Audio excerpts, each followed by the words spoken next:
Welcome to the Artist Academy podcast, the audio version of our Facebook Live series, Art Talk Tuesday. I'm your host, Andrea Earhart, and I am so excited that you're here to catch the weekly replay of my laid-back yet very inspiring conversations with other full-time professional artists.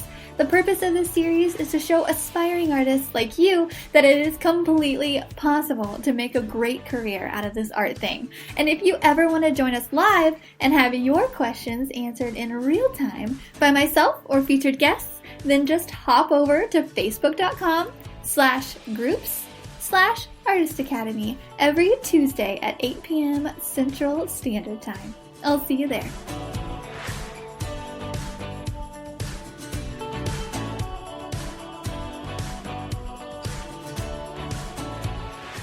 This episode is sponsored by the Artist Academy Advanced Membership, a program for artists who want to up-level their art game by taking it from a hobby or a side hustle to a full-time art business. I've been a professional artist for over 5 years with paintings in several different countries and a client list that includes high-profile companies such as Bass Pro, O'Reilly's, Duck Commander, and many, many more. So I figured out what it takes to build an art business, and now my heart is set on teaching aspiring artists like you to do the same. Go to advancedmember.com, that's advancedmember.com to learn more. This week's episode features another Artist Academy Advanced student who's doing big things, Christine Riutzel. I first met Christine about a year ago when I was doing a project in Branson, Missouri, and she was introduced to me as the artist who was painting Skateland. As you listen to this episode, I urge you to go check out Christine's Instagram. She's at Beauty From Light, so that's at Beauty From Light on Instagram, so you get a visual of who she is and what her unique art style is all about. She uses such vibrant colors, and it's inspiring the way she sticks to that unique style, which ultimately is what makes her stand out amongst the more local traditional artists. I love her style. I can't say that enough. But also, I wanted to get Christine on here to talk about all the public art projects she has in the works and how she's getting these jobs in hopes that it inspires you to go out and do something similar if that's a path you're thinking about exploring. Public art can help make a name for yourself, and my butterfly art is the perfect example of that. I get jobs from that one public art piece all the time, and Christine is taking a similar approach in a town just down the road from me in Branson, Missouri. So let me know what you think about this week's episode with Christine Riutzel. So I'll just kind of let you talk for a second and kind of introduce yourself to anybody who might not know who you are yet. Okay, cool. I'm gonna try and do the nutshell story because it's kind of a long story. So I've always kind of been very crafty and creative. Like I was that girl at summer camp where I drew horses for everyone, and they were like, "Wow, you're so amazing." And I was homeschooled and grew up in a very religious but like extreme legalistic kind of family. Like when you watch those documentaries about like people in cults, like I actually was in one of those cults. So I've come a long way from that. Yeah.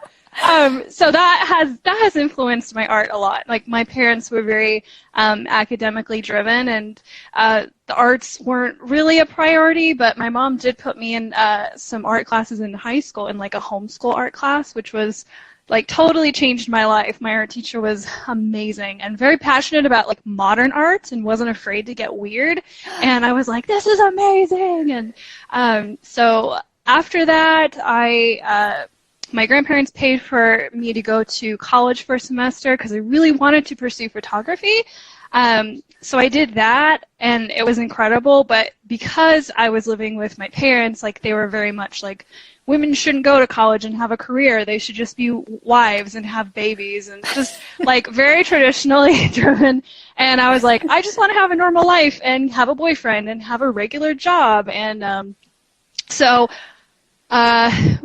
wasn't really inspired to create because I was like it was just like very limited to what I could do, and I wasn't surrounded by really creative people. I was on DeviantArt. Like I followed a lot of artists on the internet, and that kind of inspired me a little bit. But this was before YouTube was really popular for learning art, or before Instagram, and so I just wasn't around it. So I wasn't creating any kind of art. I did paintings here and there a little bit, but I don't know.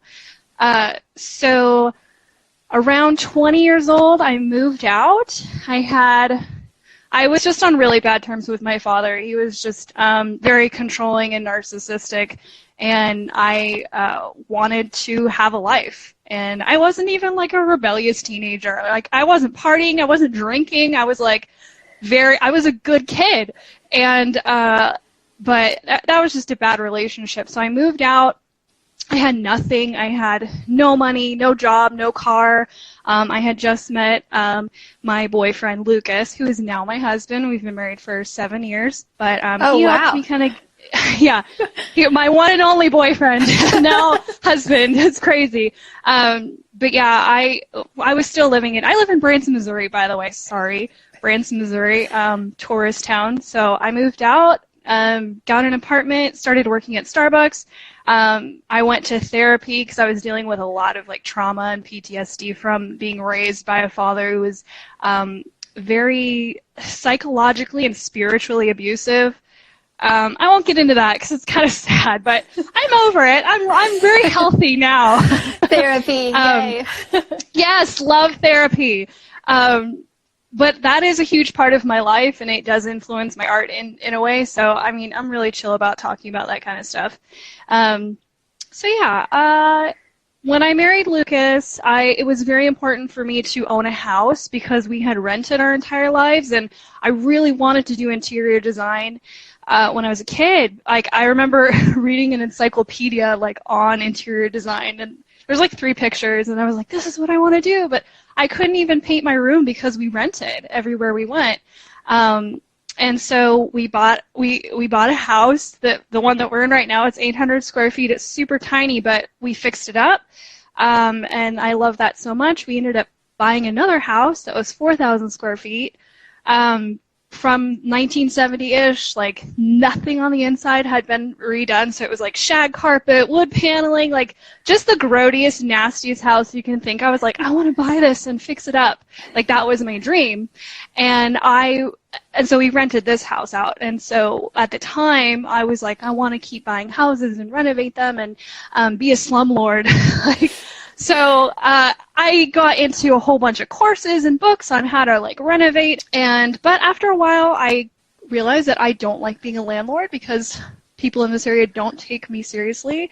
That was like a huge challenge, and I couldn't handle like the stress. And so while we were living in the 4,000 square foot house, like slowly fixing it up ourselves, I had quit my job. My husband had got a really good job, so I could quit and kind of focus on what I wanted to do.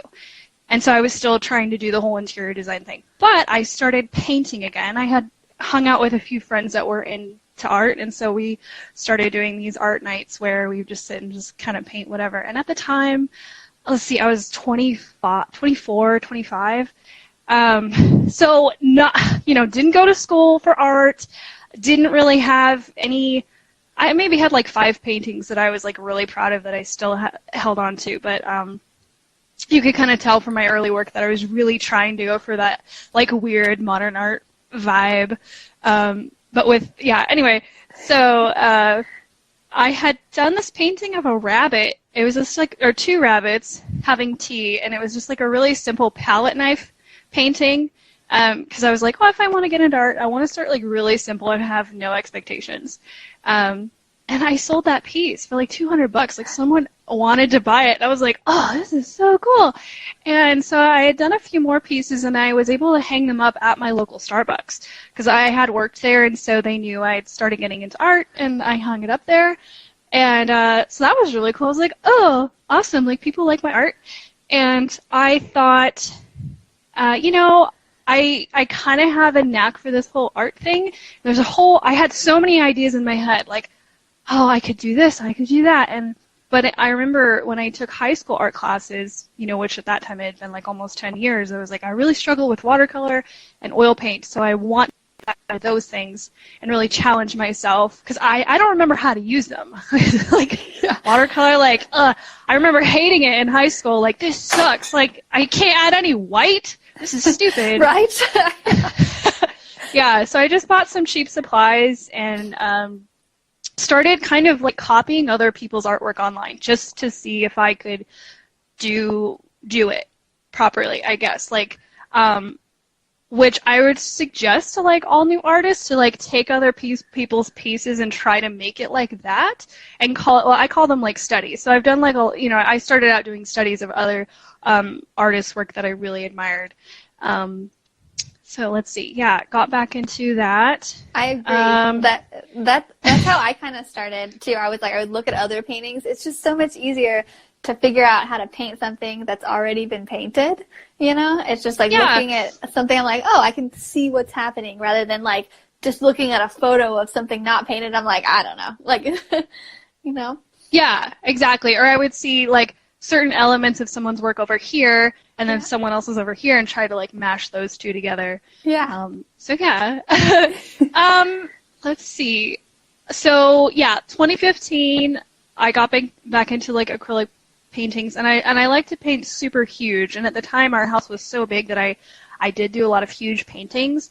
And it got to a point where I was really happy with them, but because, acrylic dries very fast, I was like, you know what, this would be a good time for me to get back into oils, because I want to get more detailed with it. I want to try realism.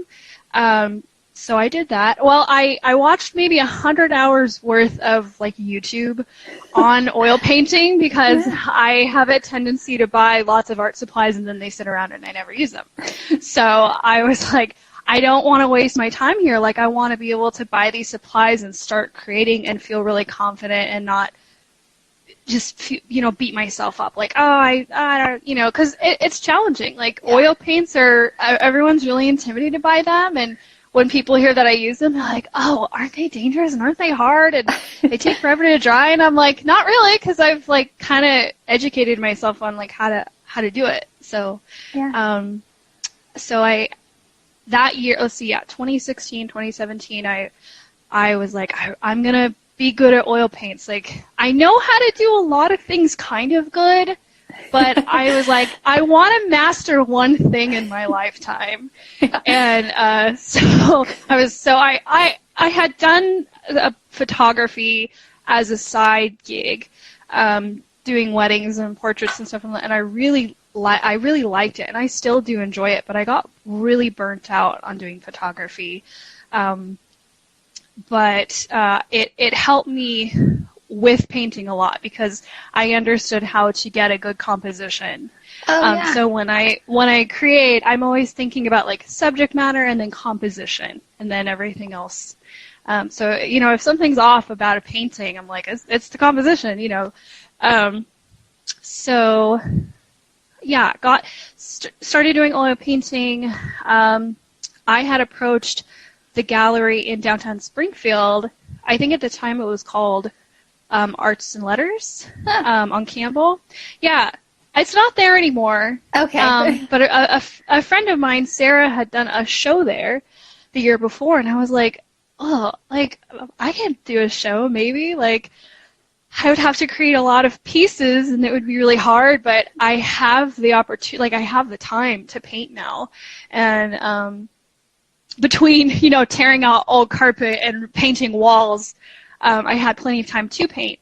And so I was like, oh, this would be really good for me. It would give me, like, a deadline to actually paint in oils. And, I feel like any artist should really try to do a solo show or some kind of exhibit, so that you like have to create and you have I work very well with deadlines. Same. Being a homeschool kid, being a homeschooled, I never had any deadlines, and so when people don't give me deadlines, I never get back to them. Yeah, for sure. So Mary Evelyn just popped on here. She's like, "Hi." Oh, hi, girl. Yeah. Oh yeah, she came to my show. She was so awesome. Yeah, she mentioned, she was like, it was an awesome show. Yeah, I think she was the one that connected us. So that's so cool.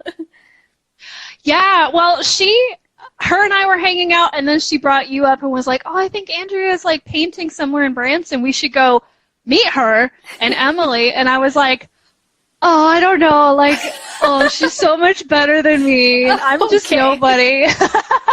Oh, okay. But no, I mean, we're all like that. Yeah. So, like, I'm really glad that happened. I was really intimidated that day, but I'm really glad that happened. Yeah. So, yeah.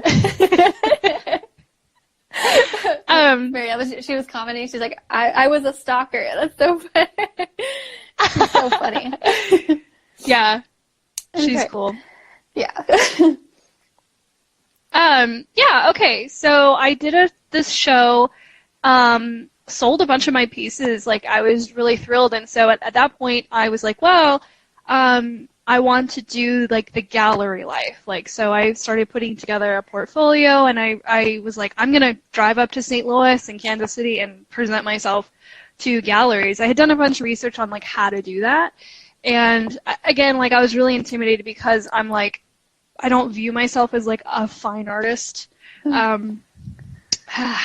So very doubtful of myself, not really sure, like, well, if I want to pursue art as a career, I guess I'll do that.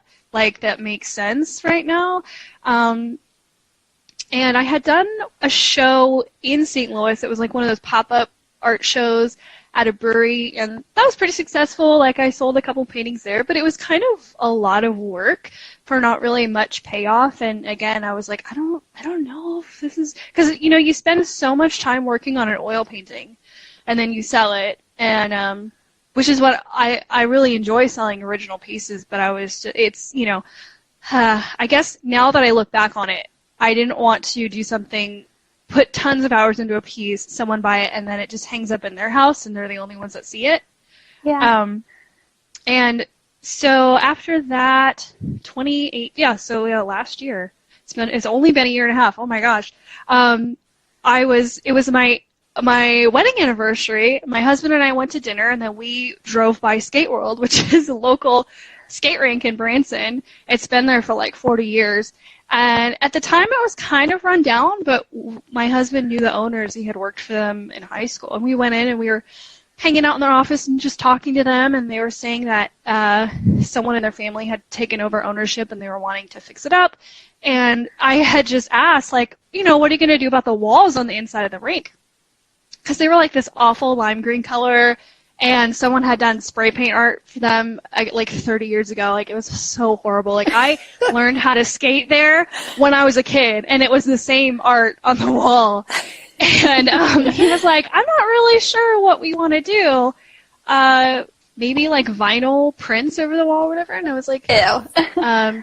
Yeah, I know. And at the time, still painting and still fixing up our house, but I was like, I have so many cool ideas for this rink. And I know this guy, I feel comfortable with him, and I was like, well, if I do some drawings, would you be open to me painting your walls? And he was like, yeah, I guess. Like, not super enthusiastic or anything. Like, I was trying to show him on my phone. I'm like, look, I do art sometimes. Like, and so I went home and I started drawing, and I was so nervous because I was like worried about showing it what I drew up to them, just because they're not artists, you know, they're businessmen people, and I was like, well, what if they hate it? What if they say no? Like, I can't handle the rejection. So I was just beyond nervous. Like, I'm asking these people to do my first mural, and it's a 300-foot long mural by 7.5. Like, it is the largest mural I'll probably ever do, and it's my first one. And I don't know what to do. I don't know where to start. Like, but I don't know. I just like had the feeling, and I went with it. And at the time, I didn't have an iPad or anything. I was literally drawing on like brown paper, like the construction paper that contractors use, that they lay on tape on the floors. It's like this rolls of brown paper that I cut out, and as if to like make it look like the rink wall. Yeah. I started drawing on it, and so when I went back, I started unrolling it on their counter, and it just kept going, and they were like, whoa, you did this? I'm like, yeah, it's kind of going to look like this, I guess. We'll see. And they were like, cool, when can you start? I'm like, oh, they just said yes. Like, wait, what? You actually like this? And they're like, yeah, it's pretty dope. So I had then, I had bought a projector maybe like a year before that. I was really struggling with doing a drawing and then putting it on a canvas and getting it perfect. And my husband was like, well, why don't you just project it onto a canvas? And I was like, Best I can't do idea that. ever. That's cheating. Yeah, exactly. I'm like, I can't do that. Yeah, you can do that. It's fine. But again, I had never heard of an artist doing that, so I didn't think about it. So he bought me a cheap one on eBay for like $40, and it still works to this day. Nice. I'm really happy. So I did that, and I started working on the middle. I did their logo and some skates, and just kind of worked my way out. And I didn't really plan it very well, but that's just like kind of how I do things, I guess. And it took me 6 months to do it, kind of on and off, working part-time, like only 4 hours a day. I was just using like crappy wall paint from Lowe's, which is not that great, and I had to do like multiple coats of paint, and I probably could have cut my time in half if I had made better quality paints, but hey, I didn't know what I was doing. But yeah.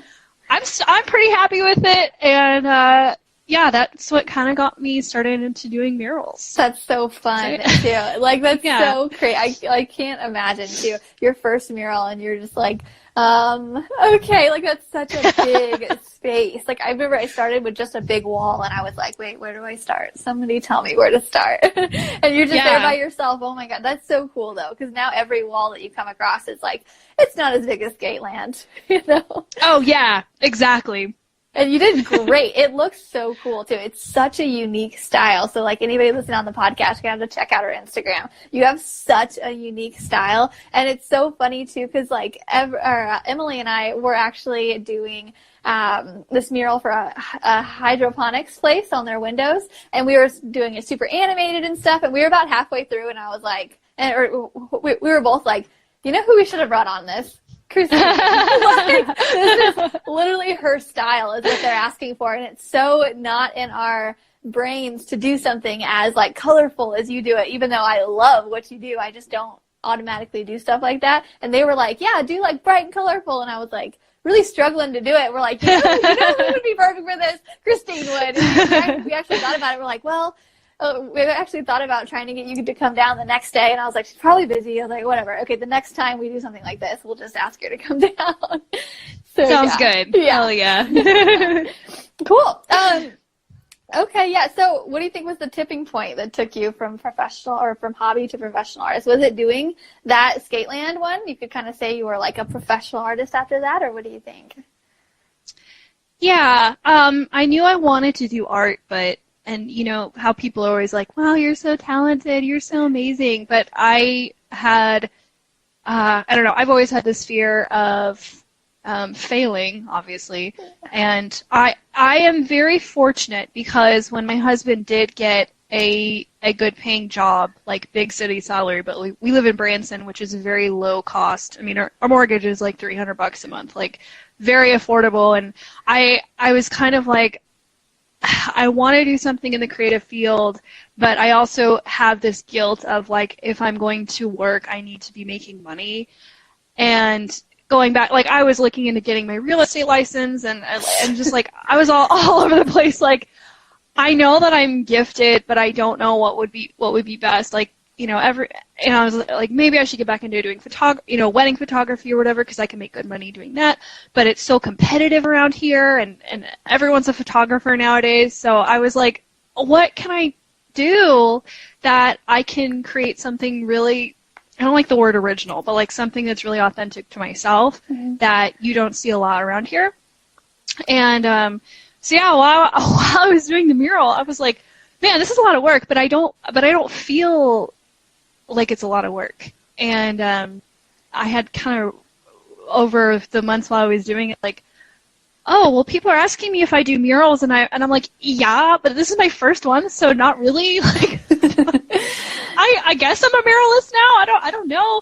And then I started like getting, jobs after that, and I was like, okay, well, I really like doing this, so I guess I should start making it like a legit business, because before then I had never really formalized anything. Even my photography business wasn't formalized in any way, which is probably why I got screwed over a few times, because, I'm a people pleaser and I don't like saying no to people.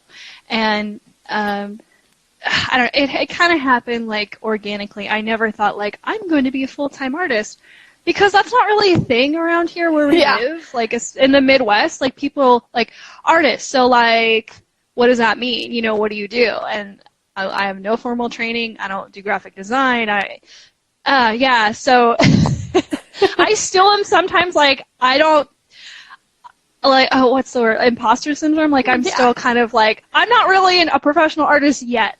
Like, maybe someday I will be. No. But I am. Like, I don't know. It's strange. You for sure are now, you know?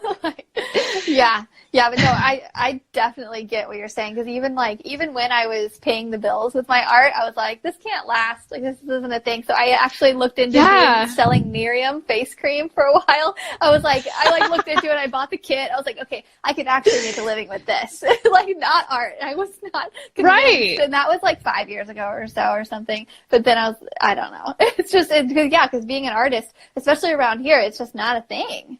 Or it's just few between, but there is a lot of jobs out there, as we're finding out.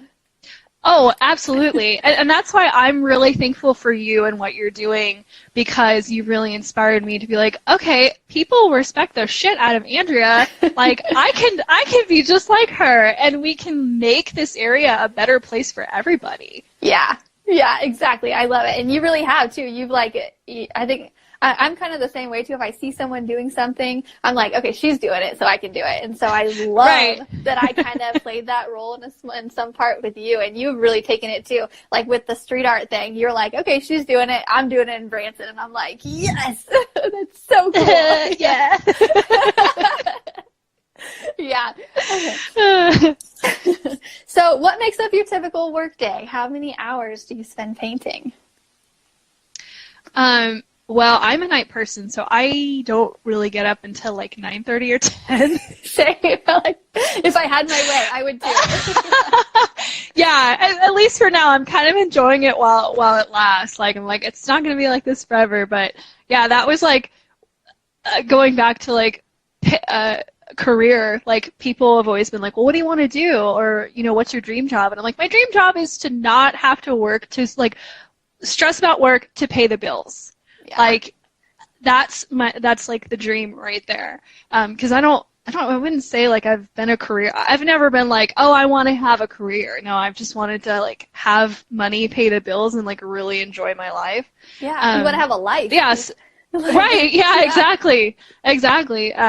So yeah, my work day is, oh man, I'm really slow in the morning. So I get up, I make breakfast.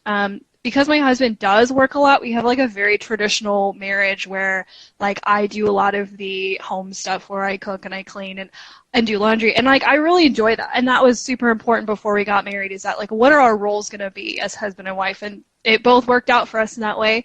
So that's like a majority of my morning is like doing that. But I don't really start working until noon after I've had my coffee.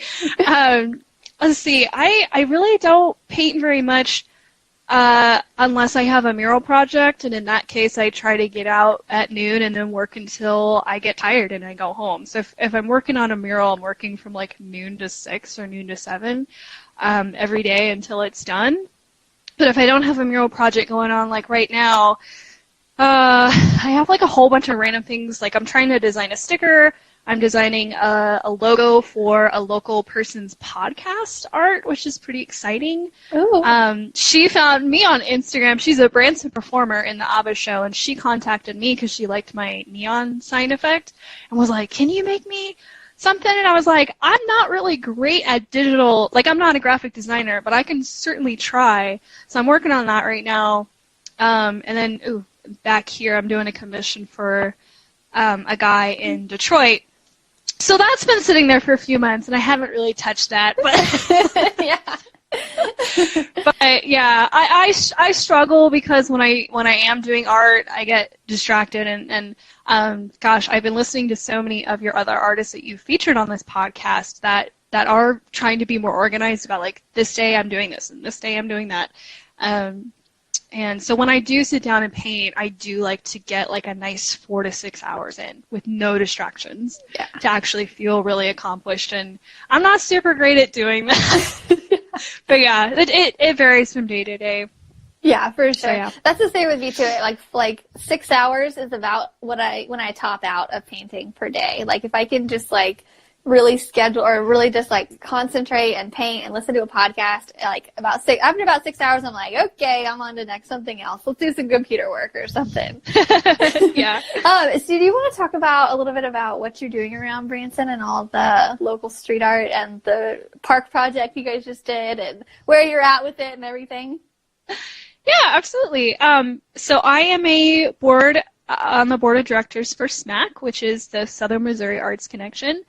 I had been on the board for the Branson Arts Council a couple years back, and I didn't really fit with their vision for their arts organization, and that's totally fine. It was a really good experience for me, being so young and inexperienced, and just being like, I don't really know what I'm doing, but I am a visual artist, and I want to make this town better.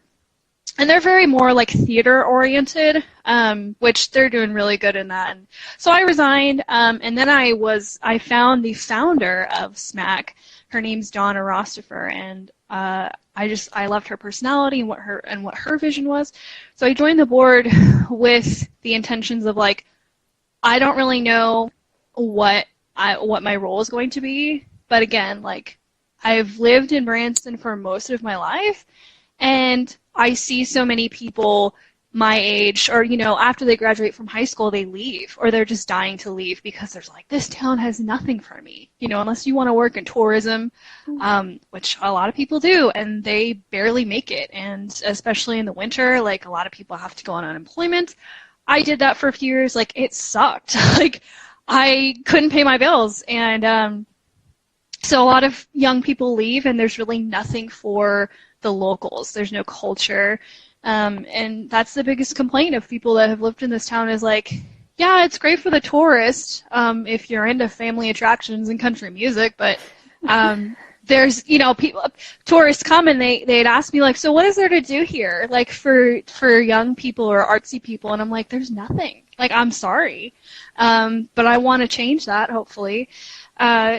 Because people in this area always talk about how Eureka Springs, Arkansas, it's a huge, thriving arts culture. And even Bentonville, Arkansas, where the home of Walmart, there's like a world-class art museum there. And that's, it's 2 hours away. And it's like, we can make Branson like that. Like, so yeah, I joined SMAC, and their whole goal was to have an art center, like a hub where artists could pay them a small monthly fee and use the studio space. Because like, someone like me, who now I live in a super small home, and my studio is my living room, and I have no space for large pieces anymore. I literally have to make a room to do a big piece. And so that's our biggest goal with SMAC, is to have a building where we can have classes and workshops and a gallery, an exhibit gallery and a sales gallery, and actually like have artists make money. Like, we're not about like, we are giving artists opportunities. Like, no, like we are the artists. The board of directors are a bunch of artists that are just trying to have artists be respected and get work and have their work really reflect our town. And so after Skate World, I was like, man, like, how cool would it be to actually, because I follow so many world-class muralists that do these amazing pieces on buildings. And I was like, I think that we need to try and do a campaign of some kind to get businesses to do artwork on their buildings as what I like to call like indirect advertising, where like if you drive from Springfield to Branson on 65, there are hundreds of billboards, and businesses will pay like $3,000 a month for a billboard. That's so like in your face advertising that I'm like, if we were able to approach these businesses and come up with really cool designs that obviously was like a reflection of the business, but it's also in a very cool artsy way that people are like, that's cool, let's take a picture for Instagram, and then they hashtag your business, or they follow, like that kind of stuff is very appealing to millennials who don't like in-your-face advertising. Mm-hmm. so that's I'm like, this town really needs that. So I have some stuff in the works for approaching certain buildings that I think are really good buildings that will attract that kind of attention. So that was like the whole thing of me trying to do art full time is like, if I'm going to do this, making money is going to be awesome, but what do I want my legacy to be? It sounds so like, no, I love it. I love it. And I love that you're thinking about this too, because I went in with it as like, okay, how can I make money? How can I pay my bills? And not like just recently, like in the last couple of years, I'm like, okay, what do I actually want to do? But you're starting with that, and I love that. I think that's so smart. You're like, okay, what kind of art do I want to do? What do I want to be known for? And I think a lot of people go at it as how can I just make money, and they don't go at it the way you do it. And I love to hear that you are doing that. Yeah. Thanks. Yeah. Well, I mean, like I said, like I'm very fortunate. I'm lucky because I do have a partner who it does pay my bills. And so I was like, I have this amazing opportunity and I want to really use my time wisely and do something that I think that a lot of people around here can't do. Because like Mary Evelyn, she makes a good living off of selling her stuff on Etsy. And I was thinking, like, maybe I should go that route. I don't know. Like, there's nothing wrong, like, if you want to get into arts to make money. But you as an individual are able to do more than just sell a cool product. Like, anyone can make a product and sell it. But I could go down, like, a whole rabbit trail with that one. Yeah.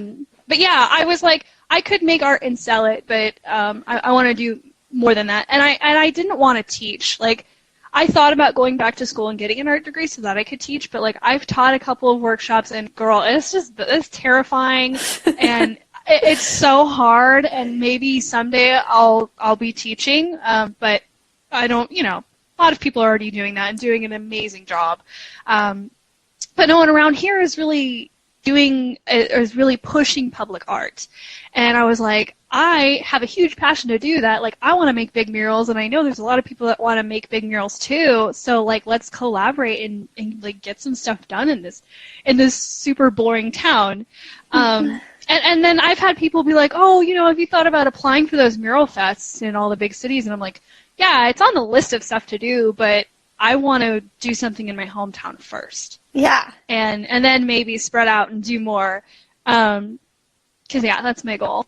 Anyway. I love it. Yeah. And what people don't realize is like, too, like in these small towns, you have a chance to stand out too, because not a lot of people are doing it, and not a lot of people have the style that you have as well. And so when you do something in your style on a mural, people are like, "Whoa, what is that?" Like people in Chicago or people in LA, they're like, "Yeah, that's a cool thing on a building." But here, like, if people are like, whoa, that's, like, she used bright pink on there. Or, like, what is that? I don't know what it means. The best color. Like, yeah, exactly. But, like, I kind of, exactly, yeah, it is. I say this all the time, too. I'm like, okay, if I, like, those wings that I did downtown, here, it's a big deal. In LA, it would be, like, people wouldn't care. Like, they'd be like, oh, yeah, there's another pair of wings. But here, it's just, it makes a bigger impact. So when people are going and being like, I want to do these big festivals in Chicago or New Orleans or wherever, it's like, no, do it here. Like, and people just don't even think about it. So I love that you're like, no, like, our town is cool. Like, it is cool. It can be cooler. And we're going to make it that way. I love that. Yeah, absolutely. So yeah, I got approached by the Branson Parks and Rec Department director, or she had contacted us through SMAC and was like, hey, like, I know someone on your team does murals, and there's this wall in this park that kind of doesn't have, like, a great reputation in this town. And most locals don't really know even where it is. And they said, we have this retaining wall that gets a lot of graffiti on it. Which, in this town, we don't really have a problem with graffiti, but for that park, it's just, it's a place where kids go smoke pot and be bad. And be bad. They were, typical teenager stuff. So the city was tired of painting over the graffiti all the time. And so they were like, well, we're going to, do something about that. So I emailed her several times, and I had a really hard time getting a hold of her, but because I was like, I really want to do this project. If anything, like, even if I have to do it for free, like the city will then know that I really care and I have a team of artists that really want to do public art and that the city will pay for it. So I harassed her, and we finally had a meeting, and she was like, "Thank you for bothering me so much. Like, it just shows that, you know, you really care." And I'm like, "Heck yeah, I care. Like, I really want to do this." And so the wall was like 250 feet. It's pretty long. And so I was like, well, I could do all this myself, but I think that I want to contact a whole bunch of different types of artists and get them on board. And so I approached like maybe 15 to 20 artists to tell them like my idea. And I was like, I want to divide it up into sections and have each artist come up with their own design and paint their own thing. And the Parks and Rec lady was a little bit hesitant because she didn't want it to look too crazy, but I was like, we could do a consistent theme throughout the entire wall, but I want to give everyone an opportunity to really be like, this was my first mural, and someone can go physically see it in person. And so I had an 18-year-old who had just graduated from high school. She wants to get into art. And then I had a lady who's 73, another friend of mine, like, she helped too. And people from all ages and all styles of art, I got on board. And I contacted Meg Wagler and Lacey Fincham, and I was like, hey, like, do whatever you want and show up on this weekend, and we're going to paint. And so the city paid for the paint. I had asked the Wolkin brothers, Adam and Aaron Wolkin. I actually painted with them at Art Fest last year, or in May. And so they recommended Nova paints. That's what they used for the Wonders of Wildlife. And so I had the city order a whole bunch of that stuff. And I was like, I don't know if this is any good, but if the Wolkin brothers like it, I'm sure it's going to be amazing. And it was. They were just like these little tubs, and all the artists were like, are you sure this is going to be enough paint? And I was like, I don't know, we'll see. Yeah. And it was. Like, that stuff is so good. And that's what I use for all my murals now, because I love it. So yeah, we showed up 3 days, or 4 days. I brought my camper because there was no bathrooms or sources of water or electricity, and so I had just parked my camper there. So we were able to use like the bathroom and the sink inside to rinse our brushes and stuff, and it was just so awesome. And I had written a sponsorship letter and sent it to a whole bunch of insurance and real estate agents around Branson to be like, hey, sponsor this mural. And I didn't hear back from anybody, and I know that like in the future I might try and approach it in a different way, or have someone else on my team who's really good about talking to businesses hit them up for money. And so I felt bad because I had asked all these artists to help, and I was like, I can't guarantee that you're going to get paid anything because I'm still trying to find a sponsor. And thankfully everyone was really cool about it. And, because I don't want to be that person that's like, oh, you'll get exposure from this. Like, I don't want to do that. And they're like, no, it's fine. And yeah, one of the girls, the high schooler, she got hit up after that to do a mural at a church. And like Meg came down from Springfield every day to paint, and I was just like so blown away with the fact that like all these other artists want to help like make this town better. And that was just like such an and like the news showed up, like Color 10 and KY3 showed up, and we were in the newspaper a couple times, and I was just like, this is awesome, guys. Like, so yeah, that amazing. I love it. You just led your first big like thing. That's a big thing. It's like, I mean, just talking to all the people don't realize too, like coordinating people, having supplies, like, yeah, you bringing out your camper, that's like to be the leader of something, it takes a lot. So that's so yeah, cool. It was really challenging because like artists are so, like, I'm a very flaky artist. And so I was like the day of, people were calling, were like, where's the park? I don't get it. And I was like, it's in the email. I've written an email. There's so many emails. Did you read? And they're just like, what? And I'm like, okay, this is just part of it. Like, but yeah, it was terrifying because I'm not a leader, and that I was asking all the like people's feedback, like, am I being too bitchy because I'm trying to have structure to this? And they're like, no, you're fine. And I'm like, okay, good. Like, because I do want to do more of these things, but I don't want people to be turned off by the fact that I might be too controlling about, because I was trying to give really good critique on design. Like, we want to make sure it's somewhat cohesive, and I don't want this mural to stand out more than yours, so we need to think about that. Like, because it's challenging, like, when everyone has such different styles, like, how do you make sure that everybody shines equally? But yeah, I'm really happy with how it turned out, and the city paid to do a graffiti-proof clear coat over it. So I'm thrilled that the city actually invested into that park. Yeah. And shortly after that, they hit me up again. Like, we have this park that we're trying, because it gets flooded every year.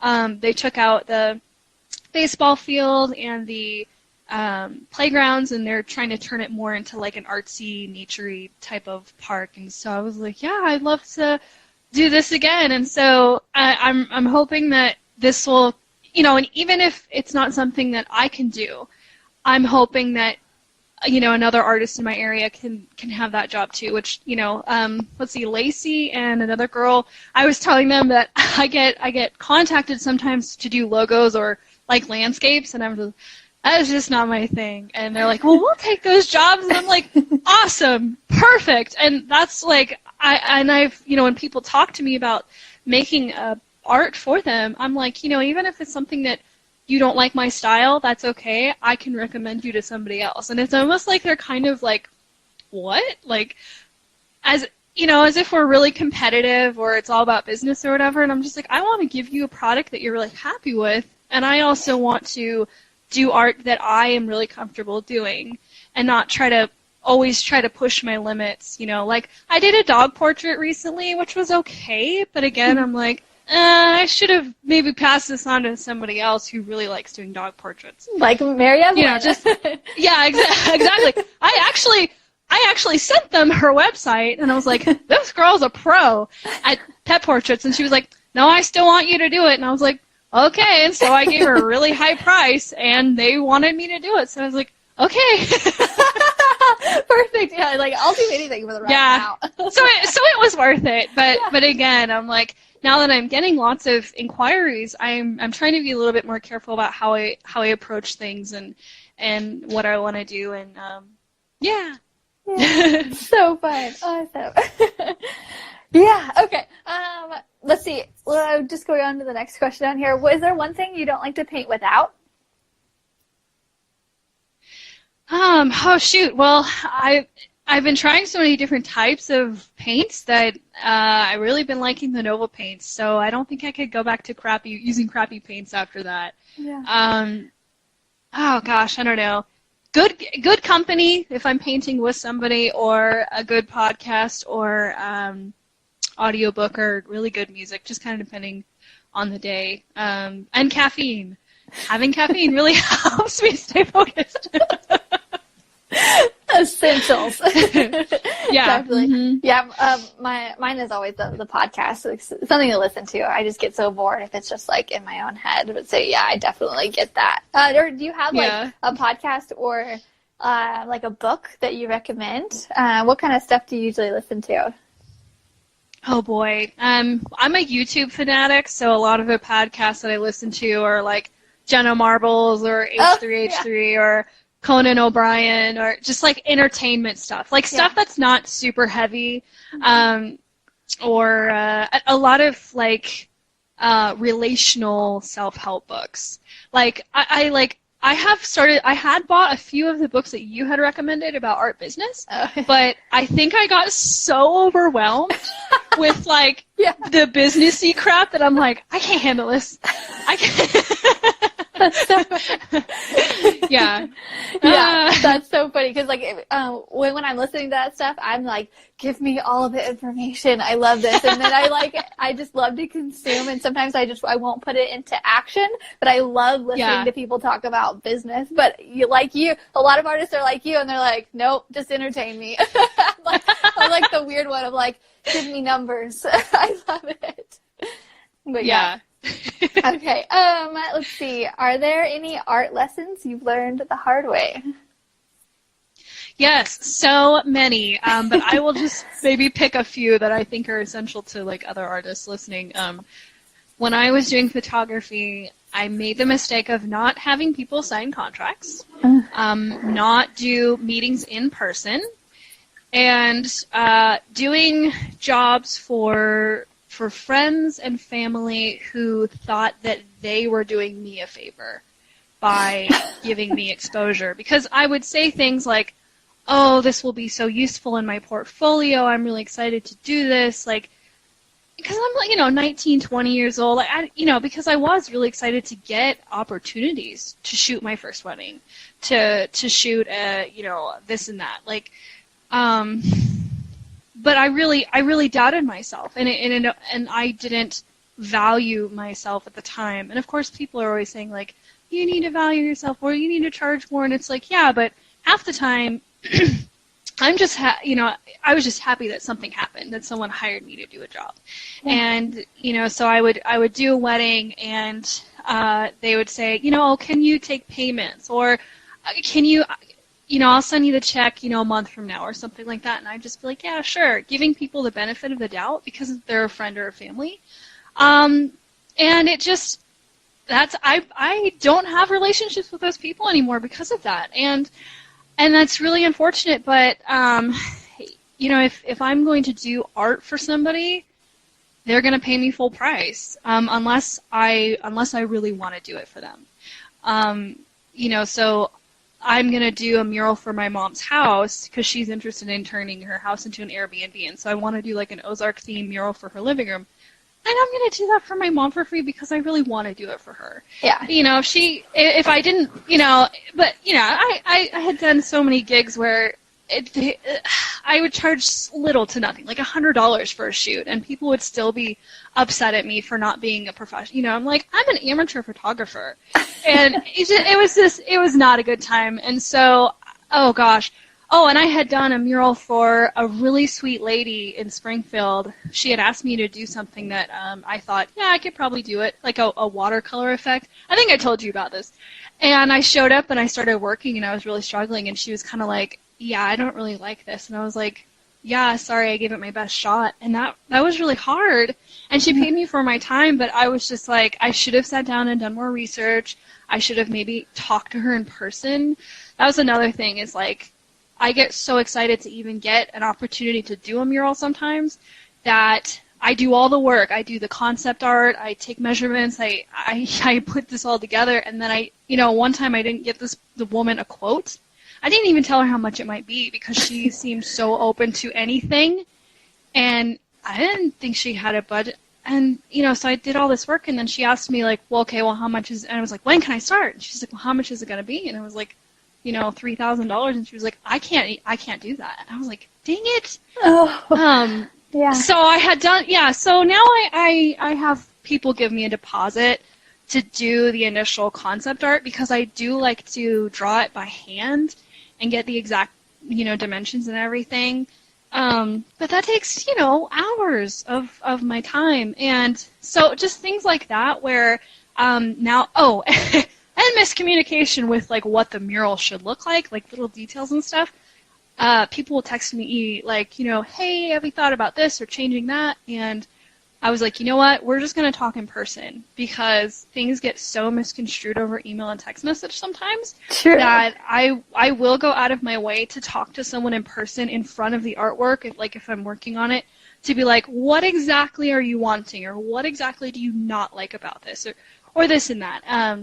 And so, like, tonight I'm going to a mural meeting, and I'm going to be in person because they were on Facebook Messenger like, hey, like, we want a mural, we're thinking this. And I was like, great, let's set up a meeting so I can take notes, so I can, have them show me pictures on their phone of stuff that they like, because, man, just, we are not good at communicating, and so that has saved me a whole lot of grief of just doing that. So then that way I feel like people take you more seriously if you're like, we're sitting down, we're having a professional meeting, Yeah, So, for sure. Yeah, and also just like people, I've noticed too, like people, they say they want something or they'll like show me a picture of something they kind of like. I'm like, you almost have to ask like, okay, what do you see in this photo? Because like if people, we just see things differently, you know? And yeah, communicate. I feel like all of those things are things that artists kind of figure out in the beginning too. But now it's like you've already gone through those hurdles, so you know kind of what to do. Yeah, exactly. Because sometimes people give you references that are kind of all over the place, and they'll say, just do whatever, we like your style. Yeah. But then they really don't like it, you know, so you really have to be like, I want to make you happy as a client, so you need to tell me, you know, let's just be honest. Like, I can change up my style. I can do what you want, like, you know, so. Yeah, it's really hard, like, being the person in the lead, really going out of your way to, I don't know, like, I have to be the adult in the situation, and that's really challenging sometimes, and so that the client really takes you seriously as a professional, you know. Yeah, so, being the adult is so not fun. Like, yeah. Show up and paint whatever I want. Okay. Exactly, yeah. So we've almost been on here for an hour. We have about 4 minutes wow. left. So okay. let's just go. Is there any advice that you would give artists who want to make art their full-time career but don't know where to start? And also on that subject too, since we're talking about doing public art, maybe just kind of also talk about how someone can do public art if that's what they want to do. Oh boy, I'm still even trying to figure that out. Like right now, I'm trying to get grant money. You know, people are always like, "Oh, there's grant money out there," and it's like, but it's really a huge process trying to get money. I guess my advice is like find people who are doing what you want to do and like ask them for help. Ask people for feedback on your art and how you can do better, and like don't take it personally. Like I am still growing, and I'm still asking people like this graphic design piece I'm doing for this podcast. Like I reached out to someone who does graphic art full time, and I was like, tell me like how I can fix this, and they gave me great feedback, and you know, just stuff like that. Like you know, some of my tattoo artist friends, like I'll send them a sticker design, and I'm like, tell me, like, just ask for help, and don't think that people doing better than you won't make time to help you out. Like, even I reached out to Andrea, and she helped me with, you know, stuff, and that was like such a good feeling. So that with public art, oh my gosh, I don't know. Like, if you know someone who like owns a small business who would be willing to let you even paint a small thing on their wall, like ask them. Even if you're doing it for free for the first time, like that skate rink, it took me so long, and I barely charged them anything, but I value them so much that they even let me do that, and just ask and be okay that you might get rejected. Like a lot of people don't like my art, and I'm okay with that. And that's just part of life, I guess. Yeah, attract and repel. Like, yeah, you don't want to be vanilla. Yeah. You're definitely not vanilla. You're like strawberry swirl with sprinkles or something. Yes! Thank you. I love it. Yeah, you're in all pink, and I was like, what does she look? She looks like retro Barbie or something right now. I love it. Thank you. I was trying to think of the word the whole time. I was like, what is it? Okay. Yeah, I love that. I love that too. That's just so good. And like I was talking to Meg last time, it's just like getting the courage to like ask too. Meg is such a good asker. Yeah. And so are you too. And yeah, I think that's a big ingredient for someone who, if they're like the decider, they're going to make it or not too. It's just like asking. And yeah, I think you're doing amazing, and I can't wait to do. We should do like a follow-up or interview or whatever in like a year from now, like 365 days, and see where you're at and just compare it. And like, I'd love to see your guys' growth in the Artist Academy and outside of it, and just everything. It's so fun. So that'd be awesome. Yeah, I think that's it. So thank you so much for coming on and talking to me. You did amazing. And thank you. Yeah, it's not scary. scary anymore. I was so nervous, but I was like, oh, Andrew's really cool, and we're all in the same boat here. So, you know, what am I worried about? Yeah, exactly. Yeah, and now the next one isn't going to be any big deal at all because we just talked for an hour on Instagram Live. Exactly. Yeah, oh my God. That went by so fast. I know. All right, well, I'm headed off here. I will talk to you later. Thank you. Wait, hold on a second. Wait, I always want to do this. What's your Instagram handle for anybody on the podcast listening and your website? My Instagram is @beautyfromlight, and my website is also beautyfromlight.com. Perfect. In sync. Awesome. All right, well, talk to you later. Have a good night. Bye. Thank you. This episode is sponsored by the Artist Academy Advanced Membership, a program for artists who want to up-level their art game by taking it from a hobby or a side hustle to a full-time art business. I've been a professional artist for over 5 years with paintings in several different countries and a client list that includes high-profile companies such as Bass Pro, O'Reilly's, Duck Commander, and many, many more. So I figured out what it takes to build an art business, and now my heart is set on teaching aspiring artists like you to do the same. Go to advancedmember.com, that's advancedmember.com to learn more. Don't forget to subscribe to the podcast and leave a review. Also, if you ever want to join us live and have your questions answered in real time by myself or featured guests, then just hop on over to facebook.com/groups/Artist Academy every Tuesday at 8 p.m. Central Standard Time. And I'll see you next week.